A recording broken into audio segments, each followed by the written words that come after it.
Well, it's a lovely day for a ride today. Look at that sky. We certainly haven't seen enough of the blue stuff for a while, have we? I'm out on the Interceptor again today. I've still not woken up the BMW from its winter hibernation just yet. But there's no hurry to do that. Now I've got this lovely Interceptor as a second bike. I'm spoilt for choice, really.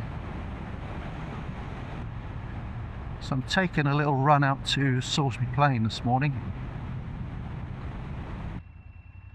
So we're right on the northeast edge of Salisbury Plain here, as we now head south and further west we'll head on into the plain. This is pretty much where the Vale of Pewsey meets the wide expanse of Salisbury Plain. You see a tank crossing there, see those yellow posts? It's always a sign that we're on the plain. It's a lovely avenue of trees here, very French.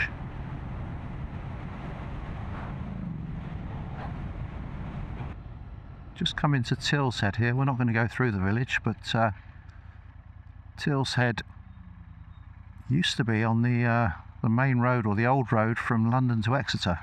And it was a major kind of coaching stop here. There's no such road now running through this part of the country. But go back a couple of centuries and Tilshead would have been a hive of activity. So Salisbury Plain is quite a vast area actually. It's about 25 miles from north to south and about 20 miles from east to west. Covers an area of around 300 square miles, which is roughly the size of the Isle of Wight actually. So the plain is probably best known for it being a military or army training area. It's actually the largest army training area in the UK by some way. It's mainly chalk grasslands, so it's not brilliant soil. There's a few trees and bushes to the side of us here, but there's actually not many trees on the plain. It's a very open expanse. Just coming into Chitterne now, and this is more or less right in the middle of Salisbury Plain.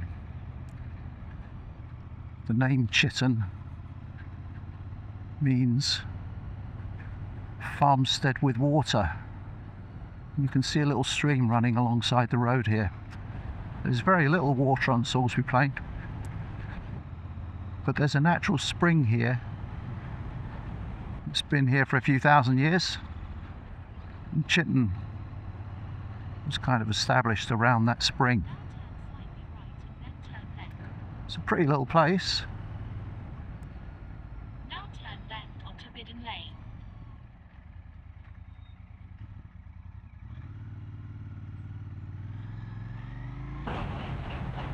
So the plain has got something like 4,000 or 5,000 years of human history. I think archaeologists have found thousands of burial mounds, or barrows as they're called, from mainly Neolithic and Bronze Age times, and other kind of archaeological sites. So you've got that interesting contrast of all that archaeological history here sitting alongside tanks and other vehicles that at any point in time are firing off their guns. And the plain has remained very much unspoiled for a couple of reasons. One is the army being here means that much of Salisbury Plain is restricted, can't get on it. But also because of the nature of the chalk grasslands, it's not great for growing stuff, so it's not attracted a huge amount of human habitation, and consequently it remains very much unspoiled. So on the plain you've got a whole host of nesting birds, which are quite safe and undisturbed here. Got some rare butterflies, orchids, and all kinds of stuff that thrive here because of the nature of the plain and the fact that it is, relatively speaking, undisturbed by humans.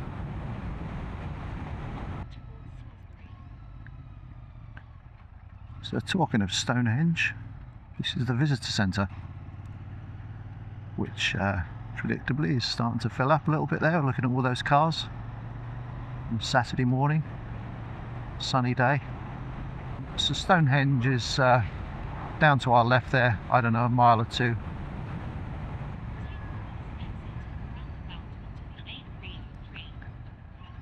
And this area around Stonehenge, the Salisbury Plain, is actually the most archaeologically significant, dense area in the whole of Europe.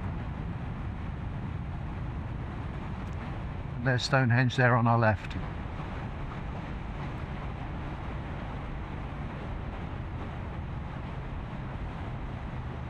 Those stones nicely picked out by the sun. So a very enjoyable little ride today across Salisbury Plain,